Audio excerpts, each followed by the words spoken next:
Olá, caros telespectadores. Com ou sem gelo, começa mais um programa agora.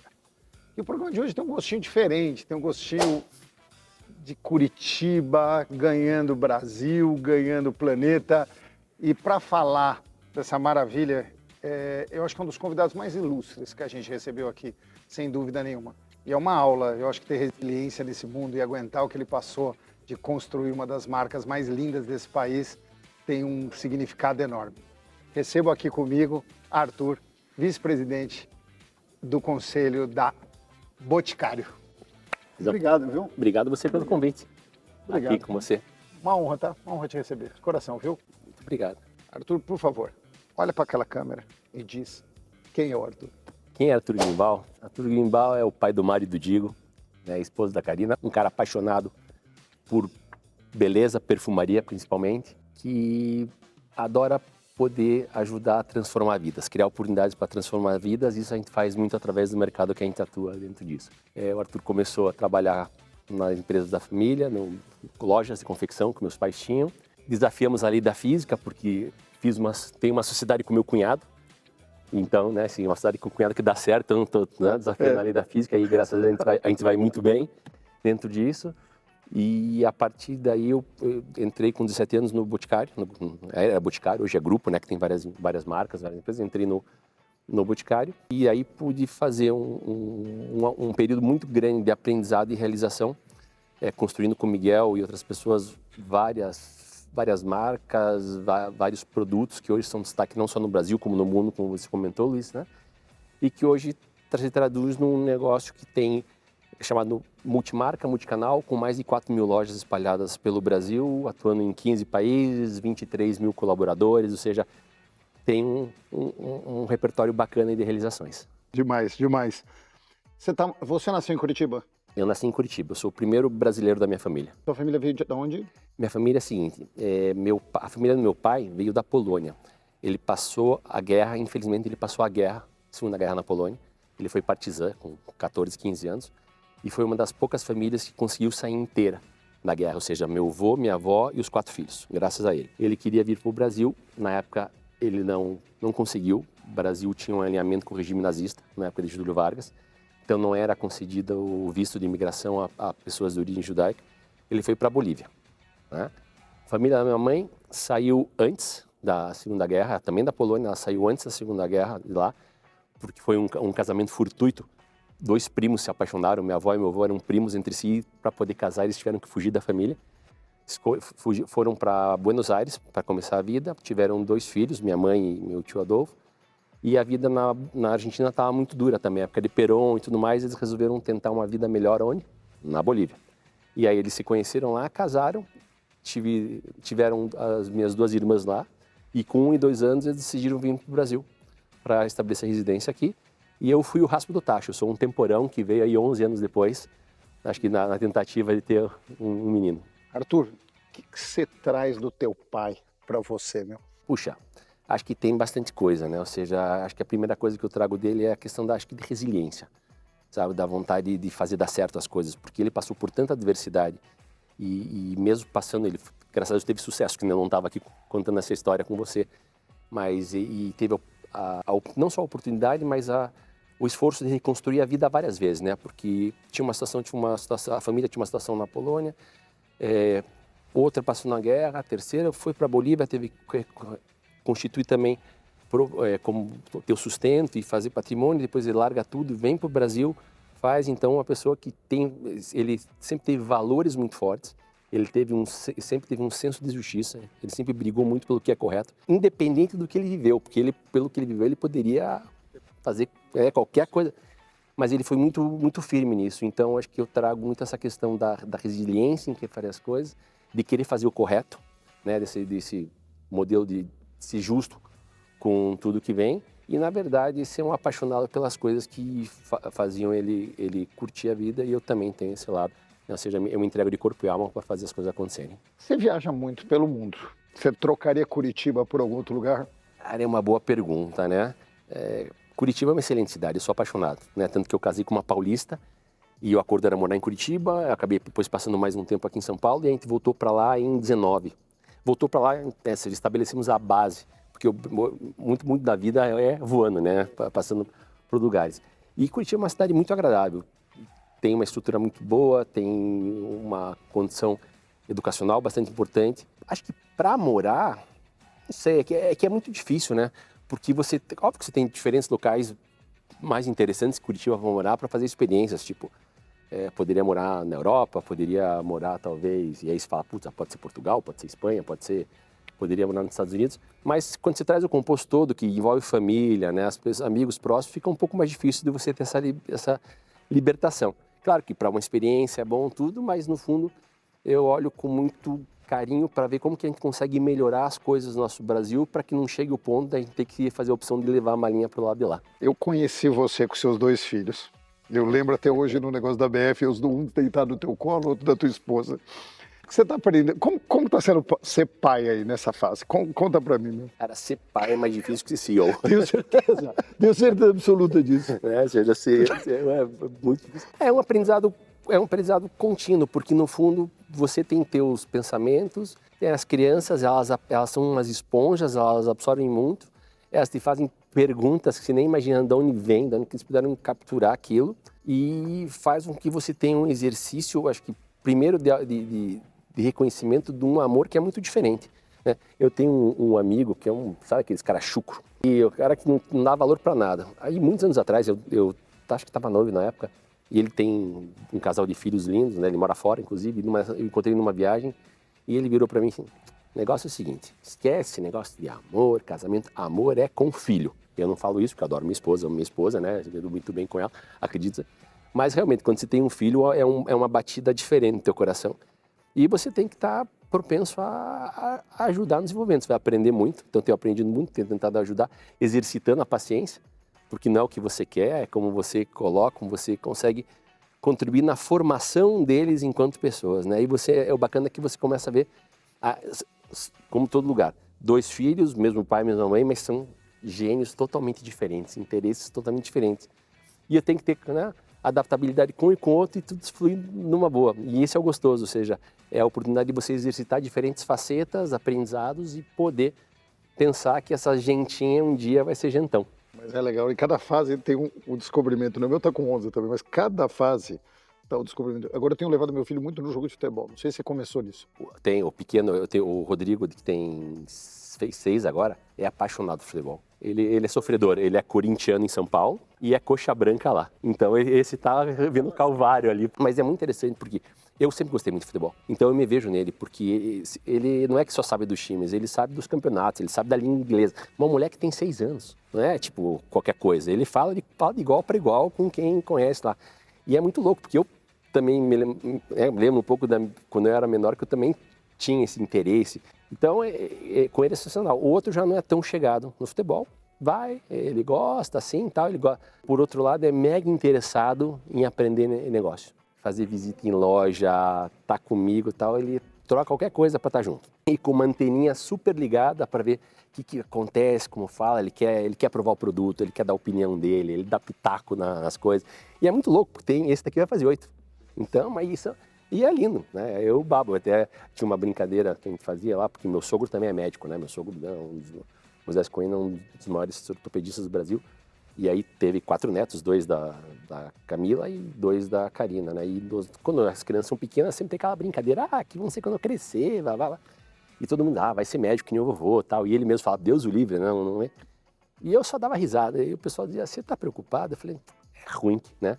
O que a gente construiu nesse mundo da beleza, né? Eu vou perder para a medicina, não vai rolar, né? Eu conheço 2, olha a coincidência, o Caio Oriemo, pai da Adriana, perfeito, e o Evaldo Russo, do Fleury, que são grandes amigos. Os 2 eram paulistas de medicina, 2 monstros, assim, gigantes em medicina. O Evaldo tem 3, o Caio tem 4, nenhum médico. Interessante, né? Eu não sei se eles viram o pai trabalhando plantão, eu não sei o que é isso. Eu não faço campanha, né? Eu deixo rolar tal. Aí só que o mais velho fala, não, eu vou ajudar você. E o Rodrigo, se quiser, ajuda a mamãe no hospital, lá, tal. Ele já definiu a coisa, falou que ele quer pegar esse lado aqui. Arthur, vamos falar de beleza, mas não adianta. Eu tava enrolando, enrolei, mas não adianta. Quando você era pequeno, qual era aquela gata que você olhava no cinema? sei se foi Cicarelli, Greta Garbo, Rita Hayworth. Qual era aquelas duas, quando você era jovem, que você falava, Mel, que gata, bicho? Ah, tem uma que foi icônica, né? Não sei se você vai lembrar, tinha um filme que era Mulher Nota 1000, Pô, que era com a Kelly de Brooks, Kelly Brooks. né? Que ela fez outros filmes também, Muito que tinha gata. uns lábios maravilhosos, né? Então, ela foi muito marcante isso daqui. E acho que se você pegar no mesmo nível, tudo, você pegar as famosas, as loiras das Panteras, né? A beleza mudou, meu. Essa beleza, a beleza é temporal. Acho que a pergunta é diferente. A beleza é temporal. A beleza é atemporal. As formas de reconhecimento da beleza são temporais. Porque, na verdade, elas vêm em ciclos, como outras coisas da vida, tipo, né? Vamos voltar bem na história lá. Qual que era o padrão de beleza que era retratado nos quadros dos grandes pintores? Você pega Botero, era mais cheinha. Você pega o outro lá, então você... E aquilo era a retratação pura da beleza, né? Como a nobreza se apresentava, que era a representação disso. E ela vai evoluindo ao longo do tempo e não tem uma regra direcional clara, que são ciclos. E como tudo na vida, os ciclos vão e voltam. Então tem hora que a beleza é pessoal um pouco mais slim, depois corporalmente, depois é outro que não, é um pouco mais recheio. A questão se você tem fases que você concentra mais maquiagem, né? Você carrega mais nos olhos, na boca. Tem épocas que não, agora a moda tem um negócio que eu acho, tipo, no sense total, mas é o que chamam de make-up, não make-up. Você se maquia para parecer que não está maquiado. Que é um lado que fica uma puxada um pouco mais naturalista, sem ter da questão disso daqui. Então, são ciclos que vão evoluindo. E eles vão se adaptando, na verdade, à questão do mundo, porque a beleza é um reflexo também da época que a gente vive e dos pensamentos que ocorrem. Agora eu tenho uma impressão que Isso hoje... aqui pode tomar ou só para brincar? Não, isso é um brinde, meu. Então vamos brindar, eu sei né? que Senão, eu sei que você adora Negroni, Pô, meu, então eu preparei. E o teu Negroni é espetacular, né? Então... Saúde, viu, bicho? Mas é para isso mesmo, viu? Faltava o brinde. Eu tenho a impressão, quando a gente era mais novo, que o padrão de beleza era mais standard. Tinha um jeito de beleza quase para todo... Calça leg, não sei, todo mundo usava calça leg. Eu tenho a impressão hoje que tem muita subdivisão. Eu queria te ouvir isso. Existe grupos e grupos hoje, vejo essa moda, não sei, super size, vejo elas um grupo se formando super bem definido, vejo uma moda negra exaltando de alguma forma as cores, muito bacana, acho um barato. Tem mais segregação hoje, não tem? Na verdade, o que você tem hoje é um misto do que você está falando. Por quê? A beleza, antes, ela tinha, na verdade, um lado mais chato, que era o padrão que você coloca. Então, vocês elegiam um padrão e o que estava tendo daquele frame lá, beleza, o que não estava, literalmente, não era beleza. E, no fundo, a sociedade, evoluindo, entendeu que existem muitas pessoas, diferentes perfis, diferentes gostos, diferentes estereótipos daqui. Então, o que passou a acontecer? A beleza passou a ser mais inclusiva. Passou a aceitar outros padrões, outros formatos, e está tudo certo. Mas mesmo assim, o que acontece? Você cresce, vamos dizer, você saiu do standard e passou, sabe lá, a ter 1000 standards agora. Assim. Mas mesmo assim, você tem agrupamentos dentro de cada um desses standards.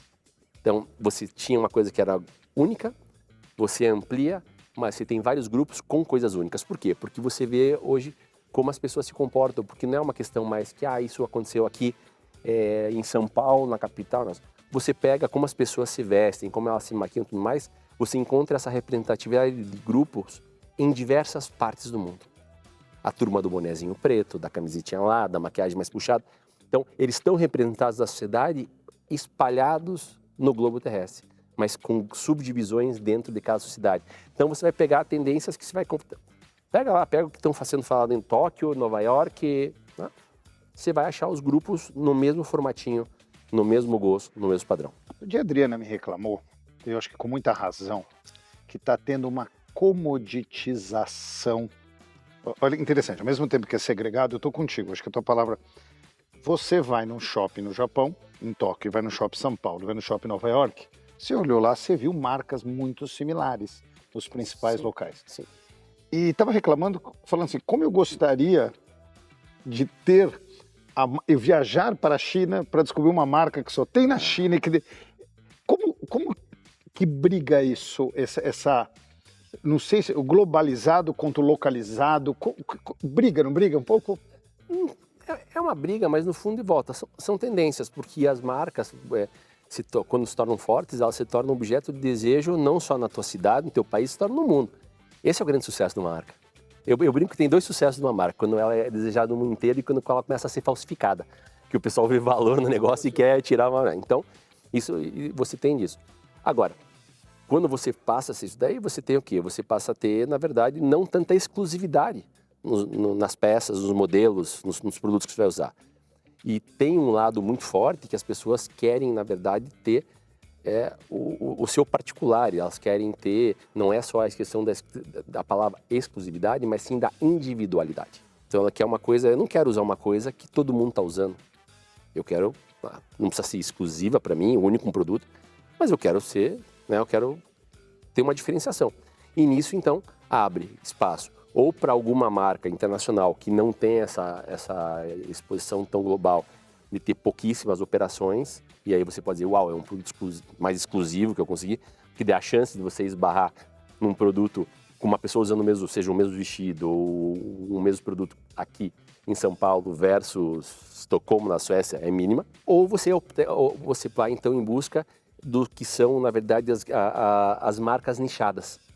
E aí podem ser nichadas localmente, é onde eu encontro essa diferenciação. Eu sei que a escala vai ser menor, é um olhar diferente para isso, mas eu corro menos risco e vai respeitar esse meu desejo de ter, né, a minha individualidade mais exaltada, vamos dizer, né? Ou seja, um negócio feito quase que para mim, dentro da questão. E todo mundo busca o produto. Então, mas é um negócio que se convive, porque no fundo, quando você pega o lado dos consumidores, e não é uma coisa de hoje em dia, né? Os consumidores vou usar um termo antigo, são psicodélicos, vamos chamar, né? Ao mesmo tempo que você, enquanto homem, quer um baita terno, não sei da onde, color, tal, você não se incomoda de usar uma cueca de uma marca super tradicional aqui. A brincadeira é o blend.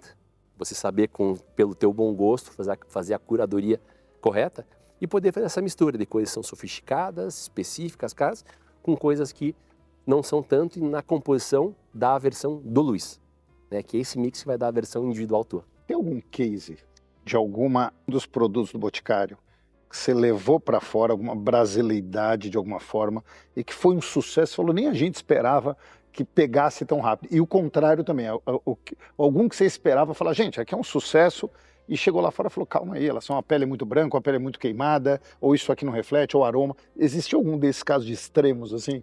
Extremos. Acho que, tipo, bom, a gente tá fora do país desde 1986. A gente foi praticamente a primeira marca que cruzou as fronteiras.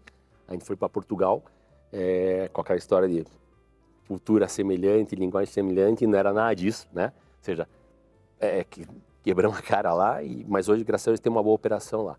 E dentro disso, que é um país de referência, a gente levou coisas, tipo, por exemplo, um produto que a gente tem na linha chamado Azulém. Não sei se você vai lembrar.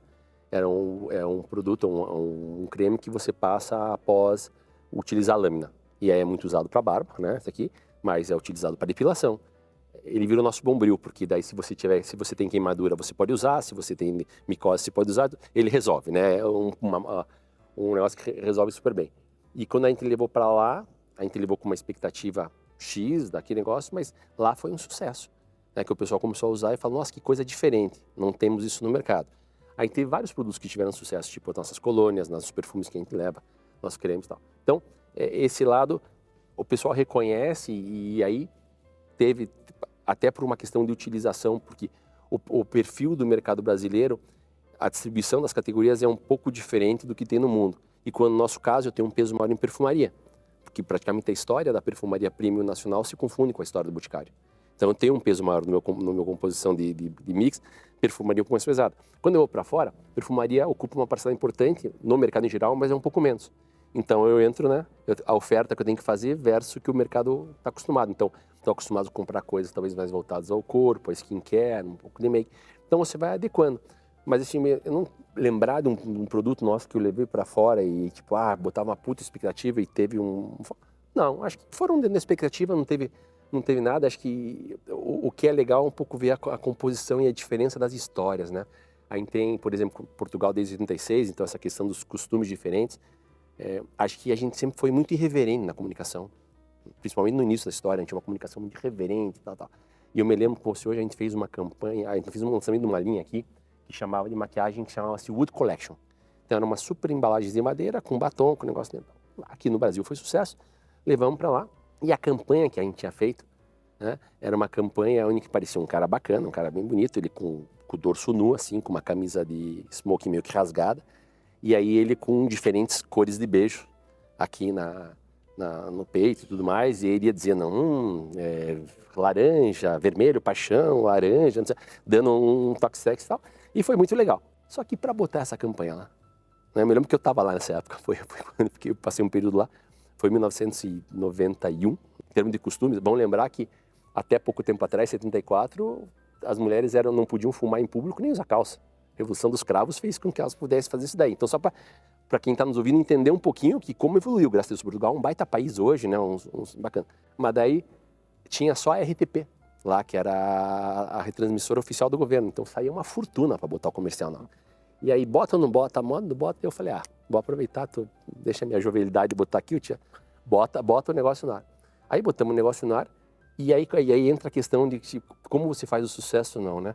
A gente tinha uma gerente na loja do Cascais Shopping, tá? Que era uma pessoa, uma carioca, que já trabalhou conosco aqui e tinha ido com a família para lá. Ela teve um insight. Ela pegou uma camisa do marido do smoking, deu uma rasgada, encheu de beijo, montou o negócio todo lá com os produtos lá. Fez fila na loja, porque a meninada achava que o gajo estava lá para fazer negócio. Então, então tem muito do que produto, mas como você apresenta ele também, né? Então acho que tem as nuances aí que você consegue transportar de um lado para o outro. Mas acho que o fato é que a gente consegue, eu vou dizer, pela nossa chatice, no bom sentido, de regra alta de qualidade, de inovação, desenvolvimento, nossos produtos hoje competem com qualquer marca que você queira de fora. E aí, para fazer a avaliação, né? Ou seja, posso contar a história pelo lado de cá, como é isso, mas quando você vai fora, você está concorrendo com o mundo inteiro também. Hoje, aqui no Brasil, você concorre com o mundo inteiro, mas antes era um pouco menos, mas lá você concorre com todas as marcas. E vários dos nossos produtos, maquiagem, perfume e tal, eram reconhecidos como top do mercado.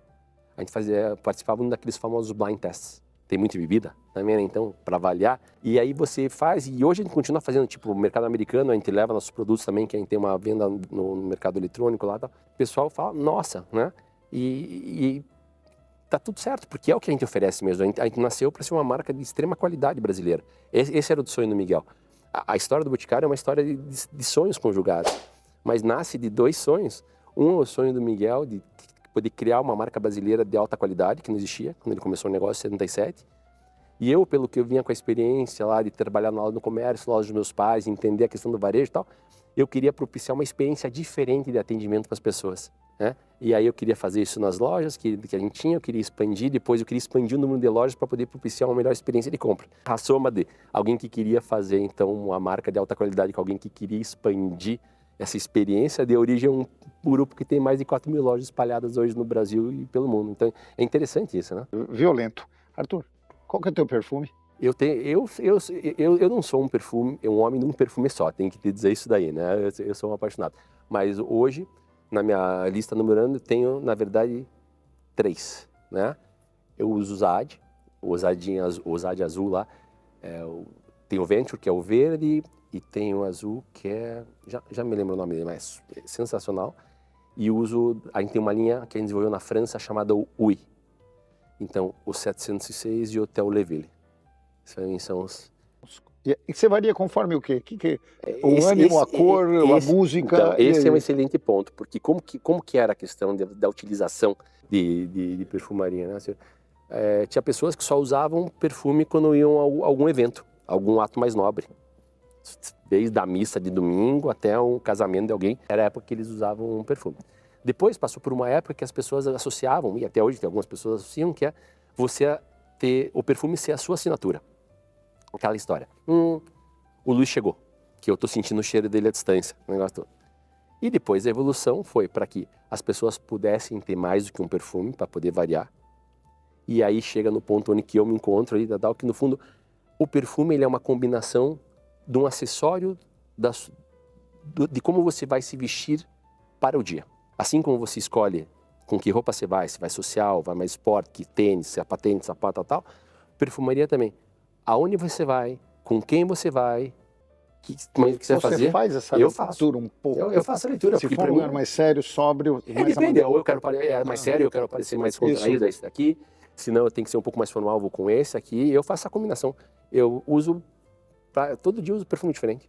E tem vezes que eu uso mais que um perfume no dia, porque como eu tenho evento de manhã, à tarde e à noite, dependendo, eu cruzo.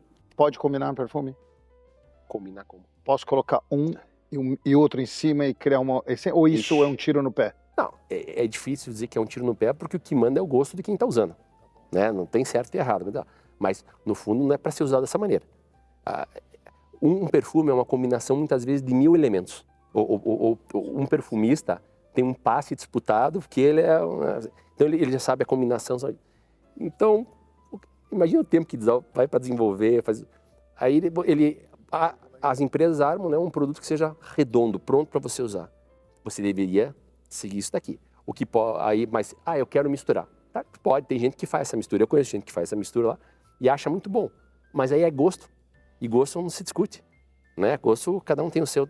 O que você tem, na verdade, tem alguns produtos que a gente faz e outras marcas fazem, que você faz uma combinação de 2 ou 3 perfumes que são utilizados de forma conjunta, aonde você pode usar, mas não é a mesma caixinha. Tipo, é um produto único, feito de 3, para que você possa...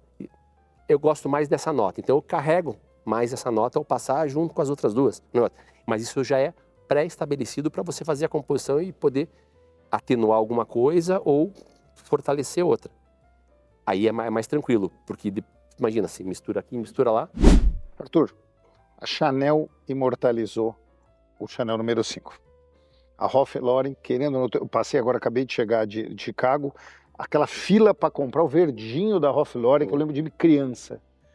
Qual vai ser o legado do mundo do Boticário em termos de perfume? A gente já tem vários legados, então posso começar com o primeiro perfume que a gente fez, que foi o Aqua Fresca, em 1979. A história é muito bacana, porque, sob o ponto de vista técnico, ele era uma fragrância inacabada. Eu não sei se você sabe como é feito um perfume. Você tem as casas de perfumaria que você trabalha, Suíça, França, Estados Unidos, mas tem 5, 6 no mundo que são grandes, e depois tem as outras menores, mas todas competentes. E você fala, olha, eu quero fazer um perfume que seja voltado à mulher, com essas características e tal, um briefing, né? E aí começam, então, os trabalhos. Então, os perfumistas vêm e eles entregam para você o que a gente chama de submissões. E você vai cheirando as submissões. Então, narizes mais técnicos, narizes mais comerciais, como é o meu caso, vai cheirando. E você vai lapidando isso daqui. Você vai, tira essa nota daqui, bota essa nota lá, a saída não tá boa, o corpo mais intenso, o leste, você vai fazendo. Então, eu comparo o ato de você criar um perfume a lapidar um diamante. Eu pego uma pedra bruta, e a gente vai lapidando até chegar. Então, é assim que funciona. Quando o Miguel foi lançar o primeiro produto de 79, que era a Aqua Fresca, então ele estava desenvolvendo tal, com uma perfumista, e ela foi levar uma das submissões para ele. Ela chegou na mesa e falou, olha, não está pronto ainda, mas eu queria ver se esse aqui é o direcional correto que eu estou andando. Ele cheirou e falou, eu quero esse. Ah, não, mas não está pronto, esse. E para você ter ideia, a Aqua Fresca é um dos, sem medo de errar para você, eu te digo que na história da perfumaria, é um dos 3 a 4 produtos mais vendidos na história da perfumaria em unidades vendidas. Tamanho sucesso que teve. Claro que hoje ele não está dentro do nosso top 10, é uma fragrância, mas continua tendo venda, continua consumidores. Um outro produto que hoje já está nesse Oscar é o Malbec masculino. É fabuloso, né? E faz um mega sucesso aqui fora também. E agora o nosso passo é qual vai ser o próximo dentro disso. Então a gente tem bons produtos já colocados, olhando. A gente tem um produto feminino chamado Lily, que é fantástico. Perfume, tem algumas coisas. Ponto de shopping. Tem alguns pontos de shopping que você sabe no segundo dia se já deu certo ou não. Perfume, você já sabe em um mês. A galera está vibrando, o consumo já aumentou, ou ele é uma marca construída, gradativa, eu usei, depois eu uso de novo. Como funciona? Como que é? Bens de consumo, você pode trabalhar dos 2 jeitos. Mas se você quer o hot point, você bota e você sabe. Não que isso vai ser assinado em pedra, que ou ele não funcionou, mas você já, na reação do time de vendas, na reação do franqueado, na reação do consumidor, você já sabe se ele vai ter boa chance de performar ou não. Porque no fundo eu tenho que fazer várias vendas, né? Não é a venda só para o consumidor final, eu tenho que vender, o meu time tem que comprar. eu tenho que fazer com que o franqueado, nosso parceiro de negócio, compre, a revendedora também, compre o cheiro, compre o lançamento, que é o produto, o packaging para quem levar, e posicionamento de preço, comunicação. É um pacote, não é um produto lá, não é a fitinha só, é um pacote. E nisso eu tenho que minha última pré-venda é para quem vai estar fazendo o front com o público, que é a consultora da loja do Boticário, a revendedora, e aí sim eu chego no consumidor para ele ter essa experiência. Então eu tenho que fazer essa venda completa.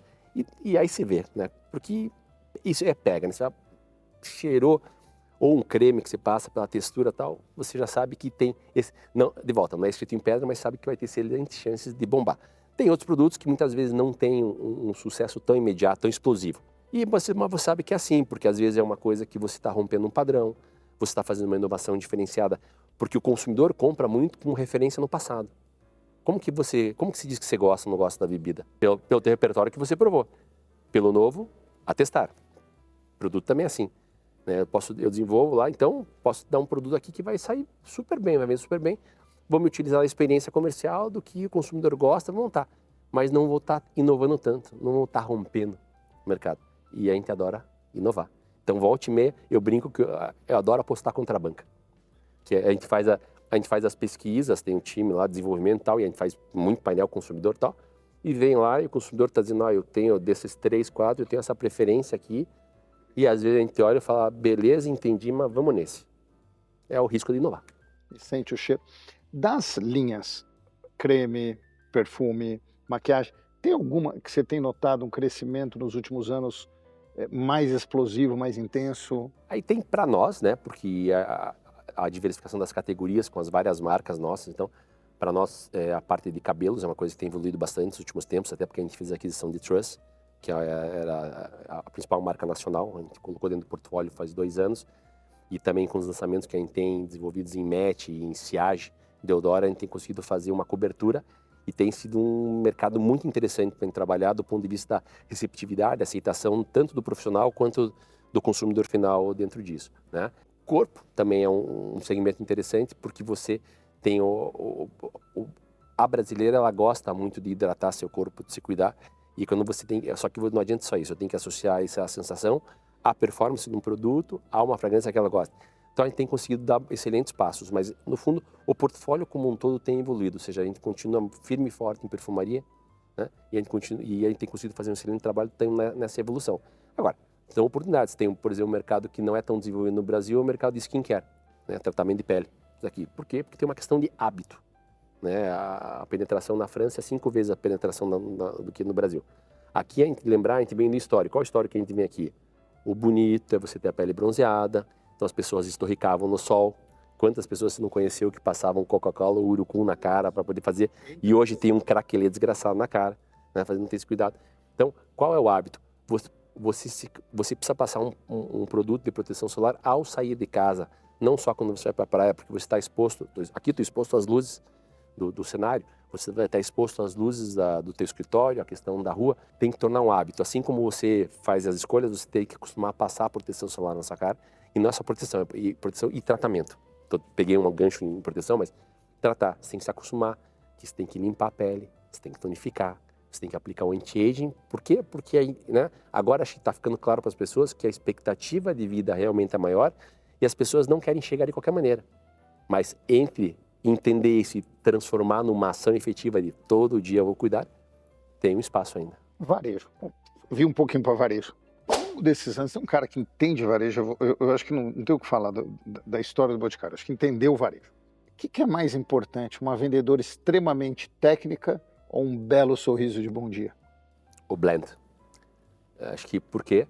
Porque uma coisa que todo mundo vai dizer, mas não é assim, mas no fundo, um processo de venda, 80% é procedimento. É uma régua que ela tem que seguir para pesquisa, porque a régua faz com que eu pesquise da melhor forma a necessidade do consumidor. Claro que quando eu recebo o consumidor com um belo sorriso, eu tento sempre, né? Eu busco um rapport, uma empatia, ajuda muito. Ninguém gosta de cara fechada, mas no fundo, eu sempre falo, para mim 80% é procedimento, 20% é talento. Se eu sigo a régua, faço as perguntas corretas, tá? Consigo ser assertivo na minha solução, na sugestão para você, e nos 20% te entrego com baita sorriso, com empatia, com delicadeza, com leveza, fazendo que essa experiência seja muito agradável para você. Se eu for na loja do Boticário de Fortaleza e eu for na loja de Gramado, o sortimento é muito diferente? Não, vai ser bastante próximo. O que você vai ter, eu acho que, claro, tem algumas nuances, né? Ou seja, talvez em Fortaleza eu tenha um maior estoque de produtos para pele negra, coisa que em Gramado eu vou ter estoque bem menor, dentro disso, e ao contrário. Então tem essa questão também que eu tenho que entender o público da região, a geografia ali e qual o perfil da população para poder fazer.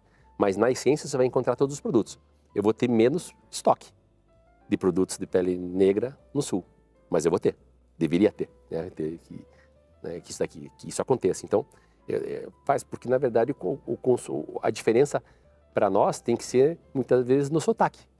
O processo de atendimento, a oferta do produto, ele tem que encontrar em todas as lojas do nosso Brasil. E a internet, acho que é pergunta óbvia, mas eu não consigo escapar dela. O digital para você, Amazon, Marketplaces, próprio site, vem crescendo com velocidade? Ele vem crescendo porque, no fundo, eu falo, o varejista tem que ir onde o consumidor está.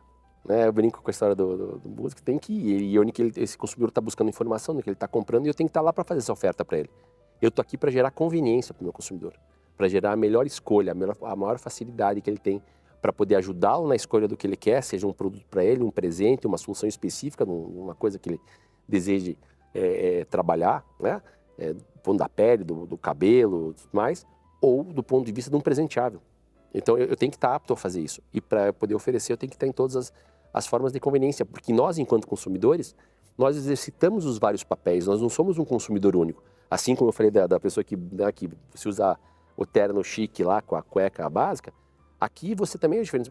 Você vai ter momentos com você, quanto consumidor, você vai querer ter a experiência no ponto de venda, ter a tranquilidade, poder degustar o produto lá, vai na loja.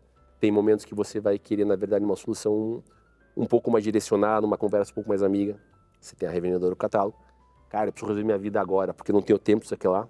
Vou entrar no comércio eletrônico e fazer o pedido. E tá tudo certo. Para mim, o bom consumidor é aquele que eu consigo atender em todos esses canais. Porque para mim, a maior oportunidade de contato com ele faz que eu conheça esse consumidor melhor e possa servi-lo melhor depois com a curadoria e com a entrega. Tur, outra pergunta óbvia, mas também não dá. Influencers. Se tem um tema que eu vejo as influencers femininas que elas gostam na vida, putz grila, beleza. É creme pra lá e passeio, olha a rosa, é impressionante, viu? Olha, a bebida eu achava que era bom, mas não chega à beira disso. É importante essa recomendação, o entendimento dela do produto, ela tem peso, a pergunta acho que ela tem peso na decisão da consumidora final? Tem. E como você falou, acho que do total de influencers, se eu não estou enganado no número último que eu vi, mais ou menos 60% a 70% são de moda e beleza. Aí então, como eu vejo isso daqui? Né? Eu vejo que a influencer me ajuda, porque tem uma questão de educar a consumidora, educar o consumidor sobre o produto, educar sobre a necessidade que as marcas buscam fazer, mas muitas vezes ela não consegue penetrar tão facilmente quanto uma influencer. Então, ela me ajuda a que as pessoas entendam o mercado do ponto de vista de utilização do produto. Por incrível que pareça, tem muitas mulheres ainda que elas não usam maquiagem, não usam batom porque elas têm medo de fazer besteira na aplicação. E parece uma coisa básica, mas é um número grande. Então, todo mundo que me ajuda a mostrar que as categorias são mais fáceis, que podem utilizar sem medo e tudo mais, para mim é ótimo. A Oniquis fala, mas daí elas competem, né? Segunda pergunta, elas competem? Não, para mim tá ótimo, porque ajuda a trazer gente para as categorias, para entender melhor o mercado. Depois, quem tiver a melhor proposta de produto, benefício, marca, leva mais. Mas eu gosto que elas ajudam que as pessoas a entenderem e me ajudam a crescer a base de consumidores interessadas nos produtos de beleza. E aí eu tenho que entrar com a melhor oferta depois para ganhar essa consumidora para mim. Toda vez que eu faço uma referência a você, a primeira palavra que vem das pessoas fala, puta cara, simples e pragmático. Como você conseguiu, bicho? Hoje é uma empresa que fatura 36 bi, 37 bi, e manter essa simplicidade, esse jeito teu, né? Acho que quando se perguntou, né, o que eu trago no meu pai, acho que esse é um traço importante, né? Porque meu pai educou os filhos da seguinte forma, nunca esqueça quem você é e de onde você veio. Então ele nunca deixou a gente esquecer da onde vinha, e o peso, no bom sentido de carregar de quem você era de sobrenome. né, de quanto você precisava ser correto, precisava fazer isso daí. E para mim isso virou um mantra, né? Porque no fundo, acho que a gente coloca muito bem, tanto a minha família, o Miguel, tal, a gente consegue colocar muito bem onde está o prazer da vida. Então, cara, tem gente que tem prazer em acumular coisas. Eu não sou hipócrita, eu também gosto de coisa boa, você gosta de coisa boa e tal. Mas meu prazer não me dá aí, meu prazer tem em criar oportunidade, criar coisas diferentes, sabe? Curtir a jornada é excepcional. Então esse negócio de falar, sou simples sim, porque acho que todo mundo é simples, ninguém é melhor que ninguém. Parte desse princípio. Mais dois princípios somados, ninguém é melhor que ninguém e tipo, trata as pessoas como você gostaria de ser tratado. Porque no fundo é isso, a ciência é essa. Não, ou seja, você trata com respeito, ouve. Cara, o que eu já ouvi de contribuição relevante de pessoas que você não imaginaria, desde a menina da loja, o porteiro de um prédio que eu entro, uma coisa que quer falar e você tá lá para ouvir, é sensacional isso daqui. Mas se você se colocar né, infelizmente, nós conhecemos muita gente que fez daqui porque foi bem na vida, acha que se tornou muito diferente e tal, perde a essência. E eu, na verdade, eu brigo, na verdade, no bom sentido, para que isso a gente não consiga, não perca. O Arthur não perca, a família do Arthur não perca, nem o negócio. Porque tem essa questão do pé no chão. A gente tá lá para servir. A diferença, fala assim, você é pragmático? Sou pragmático. Claro que penso de forma estruturada, coisa estratégica, mas eu sou muito pragmático nas decisões. Por quê? Porque eu trabalho num negócio com bens de consumo. Enquanto eu brinco que para político a eleição é de 4 em 4 anos, para o meu produto é todo dia. O que você vai consumir, o que você vai usar e tal. Então, eu tenho que estar muito ligado nisso aqui. E eu não posso estar me achando. Eu tenho que ter competência para entender tão bem meu consumidor que eu tenho que entregar para ele a solução futura que muitas vezes ele não pensou ainda. E eu não vou conseguir fazer isso com arrogância, com soberba, achando que eu sei tudo. Olha o que construíram e tal. Eu vibro com o que a gente construiu. Acho que é um baita valor agregado, né? A história é maravilhosa, a história porque a história do Arthur, do Miguel, das pessoas que trabalham com a gente, dos franqueados que se conhecem, que trabalham, que fizeram histórias maravilhosas, são agentes de transformação nas suas comunidades locais, tudo daqui. Mas a gente está lá para servir nesse negócio. Então, não tem, vai subir no pedestal. E pelo contrário, como eu comecei bastante cedo a trabalhar, né? Trabalhava nós, meu pai muito cedo e com 17 anos Boticário, eu brinco, pelo longo tempo de corrida, eu vi o que muita gente acertou e errou. E a soberba eu só vi destruir. Muito executivo bacana, que em algum momento se achou, se colocou não funciona. E eu tenho um negócio que eu sou muito inquieto, tipo, eu tenho certeza que a gente pode fazer melhor a cada dia. Então eu tenho a obrigação de entregar melhor o que eu faço amanhã, depois da manhã, em todos os aspectos daqui. A gente é muito inquieto. Eu até estava brincando com os nossos parceiros de negócio, a gente teve um encontro, e a gente levou uma pessoa para lá para falar, tipo, eu estou na definição do Jim Collins, eu estou nos paranoicos. Naquele quadro, ele tem um triângulozinho, ele bota os paranoicos. E aqui a turma que está o tempo inteiro inquieta, obsessão por pensar o amanhã, por fazer tal, é isso. A diferença é que eu sou um paranoico otimista, né? Mas é o tempo inteiro. Então eu não consigo ter lugar dentro do nosso modelo para esse negócio da soberba de fazer. Então eu sou pragmático, tipo, porque no fundo, para pensar, as coisas não são complexas, né? Claro que a gente adiciona coisas, camadas, mas tipo, cara, você precisa vender mais. Tem dois tipos de você vender mais. Ou você vende mais para o mesmo consumidor que está comprando com você hoje, ou você tem um consumidor que você não estava atendendo antes. O resto são variações desse tema, né? Então é uma forma pragmática de olhar e dizer, tá bom, o que a gente pode fazer em cima disso? O que a gente vai olhar? Ah, vai dar a volta não. Não estou pedindo... O Gerando Falcões, outro dia, num bate-papo, falou, pois é, Arthur, né? O Edu Lira. Não estão pedindo para ninguém ir de bicicleta para Marte, né? Tipo, não, é questão daqui, mas como que dá para pensar? Então tem muito disso. De você se posicionar, de você entender, de você querer fazer a coisa rodar. Eu, ao longo da história, procurei montar os negócios lá, olhando de fora para dentro, olhando o mercado, né, para depois trazer para dentro de casa e desenhar as estruturas e tudo mais. E acho que essa é uma complementariedade importante, porque pega lá o Miguel é um gênio de produto, né? Então, ele literalmente enxerga o mundo através de um produto. Eu sou justamente o contrário, eu enxergo o mundo para chegar no produto, né? Então, isso é bacana, a gente tem um mix bom de questões. Mas é isso, né? Ou seja, como se faz as coisas acontecerem, porque no fundo não adianta só ficar com as ideias, com as boas intenções, elas precisam acontecer e dar resultado para garantir o futuro. Arthur, curiosidade mesmo, você foi CEO. E aí, meu, largar o osso para ir pro conselho, conta pra mim essa. E aí, porque deve dar uma coceira, imagina, como foi? Não é um processo simples, porque no fundo eu tenho a operação respondendo para mim desde 2002. Antes da gente fazer a transformação, de eu ter virado CEO, eu fui vice-presidente executivo. Em 2002, então, a operação passou a responder para mim. E aí foi o tempo de preparação. Para 2007, a gente criar o conselho, o Miguel subir para a presidência do conselho e eu assumi como presidente executivo e tocar. Então, brincando, diretamente na cadeira, eram 20 anos que eu fiz a transformação em 22, dentro disso, fora um pouco. E acho que, para mim, foi um excelente exercício de maturidade, eu diria. Por quê? Porque, no fundo, ninguém me pediu para fazer um movimento, eu propus para fazer um movimento. E ó, que graças a Deus eu não estou doente, graças a Deus eu não quero um ano sabático, eu adoro o que eu faço. Eu não tinha nenhuma das razões para dizer, eu quero largar. Eu quis fazer essa movimentação porque eu achava importante para o negócio a gente fazer isso daqui.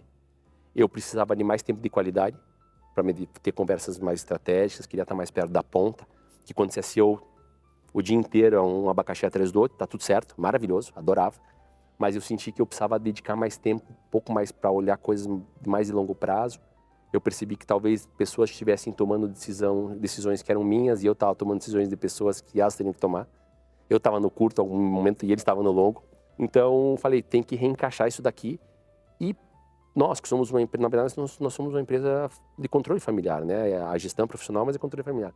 Então, para mim, ter essa cadeira, que é uma cadeira hoje de Chairman Executive, que eu desenhei, onde eu sou a pessoa, seja da família do conselho, que está dentro da operação, a gente tem tarefas separadas. Fernando e o time tocam sempre os triênios, né? Ou seja, os planos. Eles tocam de 0 a 3, eu toco de 3 a 10. Que eu tenho que alimentar com o futuro, eu tenho que trazer as coisas de inovação, né? E que tem que propor agendas um pouco diferentes e para isso todo tempo para ouvir, para voltar para estar na ponta. Fazer orçamento é um negócio mega importante, é muito dinheiro envolvido, mas talvez eu entendi que eu não precisava eu estar na confecção dele, eu poderia aprovar depois e tem gente mais competente que eu para fazer um bom orçamento na organização. Então eu procurei mudar meu foco para que eu tivesse mais tempo de qualidade e nessa cadeira eu posso ter uma longevidade maior, enquanto espero quem vai me suceder nisso. Então, não sei se vão ser minhas sobrinhas, meu filho está um pouco pequeno, eu tenho que investir mais tempo, né? Não sei se vai ser alguém do próprio conselho, mas de fato eu ganho uma longevidade e consigo ter um olhar mais amplo e sobre o negócio. Eu propus, quando eu fui propor esse negócio, o Miguel falou, você está louco?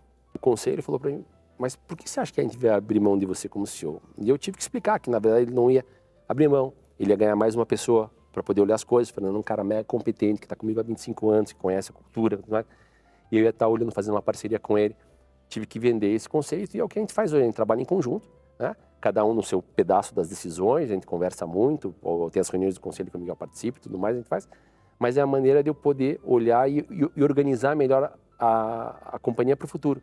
Porque queira ou não queira, você ser da família e ser CEO tem um toque para o futuro. Quando você retira e você vai para uma posição de chairman aqui e você mostra para todo mundo que quem performar bem pode um dia vir ocupar a cadeira de CEO, tem uma outra pegada. Então você amplia um pouco isso. Para mim, eu abri mão de uma coisa que eu adorava fazer, que era a adrenalina do dia a dia ali. Então, eu continuo com uma agenda super cheia hoje, mas é uma agenda que tem um pouco mais de qualidade. Hoje eu posso me permitir fazer alguma troca dentro da agenda que antes eu não tinha. Se falar, vamos no final de semana para algum lugar, tem que ser na sexta-tarde e falar, puxa, daqui a 2 anos. E agora eu consigo ter um pouco dessa mobilidade, mas foi um exercício importante onde que eu entendi que eu abri mão. Obviamente tem uma questão o homem está acostumado com o poder também, as mulheres também, mas tocar e você trabalha de uma outra maneira em prol de um crescimento maior conjunto. E aí você tem que se desapegar de algumas coisas. A decisão do dia a dia é deles. O que a Karina reclama de você em casa, meu? Acho que ela ainda, o ponto dela, acho que ela ainda me cobra um pouco, e com razão, um pouco de mais tempo. Eu me dedico bastante à família, mas viajo pra lá, pra cá, tal, e ela fala, poxa, eu pensei que com essa mexida ia dar uma amenizada. Eu falei, não, amor, não amenizou. E tá tudo certo, porque eu adoro o que eu faço, né, então não tem. Então acho que ela me cobra um pouco mais isso daqui. E no fundo, acho que quando eu emendo com o baixinho as jornadas do futebol, que eu sou capaz de sentar e assistir 3 jogos seguidos, né? Ela fica, pelo amor de Deus, troca esse negócio aí pra fazer.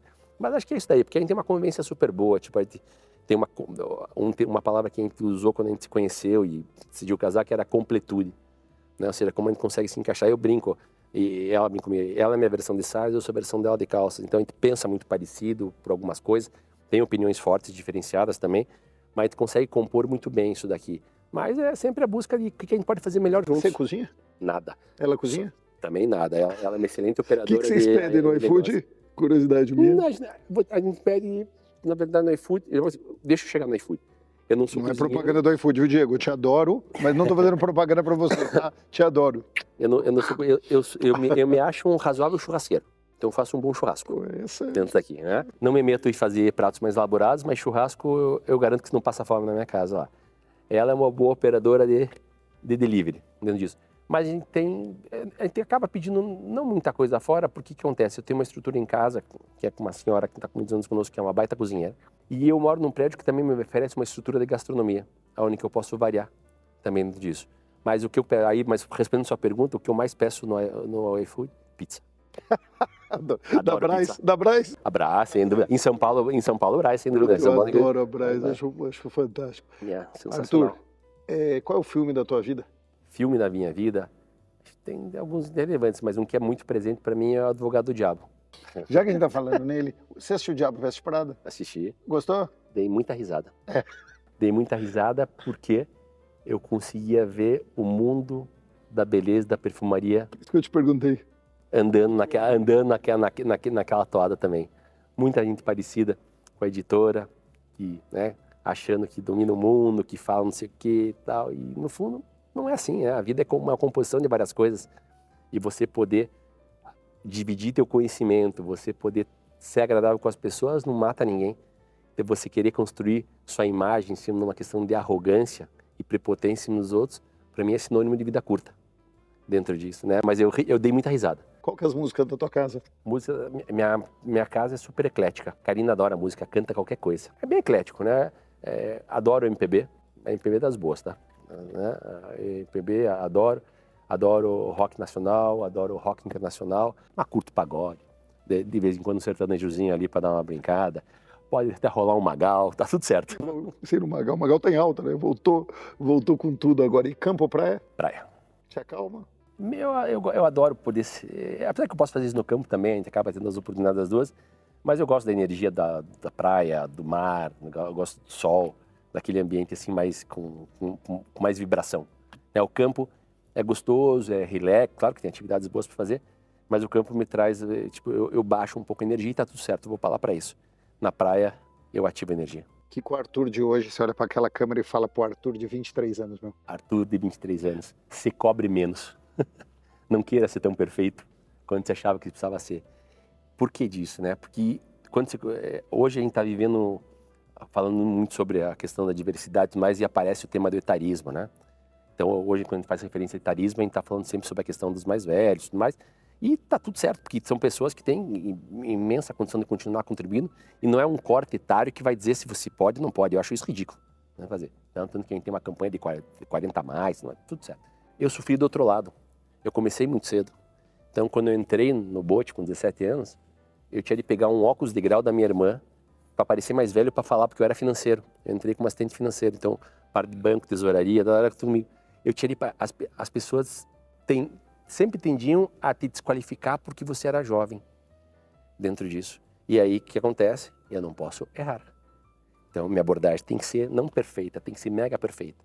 Então, tudo tinha que ser... Se eu fosse levar uma ideia, a ideia tinha que ser a prova de bala. Tinha esse negócio, vamos construir junto. Aqui que tinha. Todo mundo pronto para metralhar. Por quê? Porque tinha muita mudança embarcada. Eu sempre perguntei muito, sempre queria fazer diferente as coisas. E todo mundo, para que vai fazer desse jeito? A gente faz assim há 30 anos, para que isso vai querer mexer? Tá funcionando hoje. E eu não engulo isso. Eu não engulo lá atrás e continuo não engolindo hoje. Porque eu acho de volta que a gente tem que olhar para o futuro, tem que fazer coisas novas, tem que fazer coisas diferentes, tem que melhorar o que a gente faz. E aí, então, quando eu ia apresentar alguma coisa, tinha de ser a prova de qualquer pergunta. Eu fazia exercício mental do que as pessoas iam me perguntar, aonde podia estar o furto mais, porque eu tinha de passar liso. Porque era a maneira que eu tinha de mostrar que, apesar de jovem, eu tinha competência para entregar as coisas, né? O pessoal sempre fala, você tem costa quente, né? Porque fui trabalhar com o cunha, porque no começo eu fui com o passe emprestado para lá, né? Eu trabalhava com meu pai, o Miguel veio pedir meu passe, no bom sentido, para ajudar ele a fazer umas mudanças que precisava, não sabia que ia ficar. A gente se deu tão bem que depois peguei um dinheiro emprestado do meu pai para comprar uma participação lá e devolvi, graças a Deus, tudo depois. Mas não tinha isso. E o pessoal dizia, você tem costa quente. A costa quente que eu tinha era que eu tinha casa para dormir, não ia faltar comida, porque meus pais proviam isso daí. O resto, E nisso eu tinha de trabalhar 3 vezes mais para provar que era bom, comparado com alguém que teoricamente não tinha costa quente. Qual é o seu drink predileto? Negroni Negroni. Com ou sem gelo? com gelo. Com gelo, né? Arthur, Saúde. saúde hoje. Gente, com sem gelo tá na hora de acabar, mas não tá com vontade de acabar. Se perguntasse pra mim, não acabaria nunca. Eu ficaria aqui umas 3 horas com o Arthur. Eu acho que é tanta coisa. E eu acho que a gente navegou em 5% ou 3% do que a gente podia aprender. Então, deixa a saudade, a gente vai acabar com saudade. Não tem jeito, vai ter que vir de novo, tá? A gente tem que combinar uma outra vez de aprender mais, de andar mais. A gente tem que valorizar quem andou, viu? A gente tá esquecendo dessas pessoas que deram caminhadas aí de 20, 30 anos. E se eles fizerem e chegaram lá, meu, acho que tem um mérito do tamanho da Lua. A gente precisava fazer isso. Obrigado, agradecer ao Boticário de coração. Linda história. E que delícia. Espero que vocês curtam tanto quanto a gente curtiu. Com o Sem Gelo termina cá. Obrigado a PTK de novo pelo patrocínio, pelas garrafas e pelo esse apoio incondicional. E muita saúde. Muito legal ter o Arthur mesmo com a gente aqui. Obrigado. Viu? Obrigado a você, Luiz. Obrigado pelo convite, pela Muito oportunidade legal, de estar dividindo as coisas aqui. Nota viu. Muito bacana. Boa semana a todos.